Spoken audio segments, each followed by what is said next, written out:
The first part of the question here asks us to describe the forces acting on the buoy.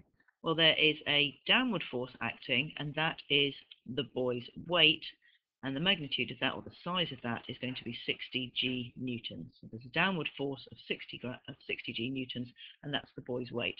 At the same time, acting in an upward direction, there is the normal reaction of the floor of the lift on the buoy. The normal reaction R, and in this case we don't know what that is.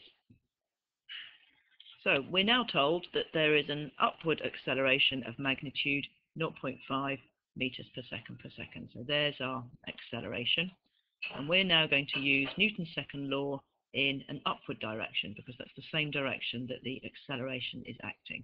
So again, Newton's second law, that's just F equals ma, where F is the resultant force in an upward direction. Now R, in this case, the normal contact force, or the normal reaction, is upward, so that's positive, and the buoy's weight is acting against the acceleration, so that's negative. So R minus 60G is going to equal the mass. Now the mass in this case, we're talking about the forces acting on the buoy, so we can ignore the lift. The mass of the buoy is 60, and the acceleration is 0.5. So in other words, in order to find R is just going to be 60 times 0.5, well that's just 30 plus 60G. So that's the magnitude of the resultant force. When you work that out, I'll leave you to do that. The magnitude of the other force, which is the buoy's weight, is this 60G, and again, you can work that out.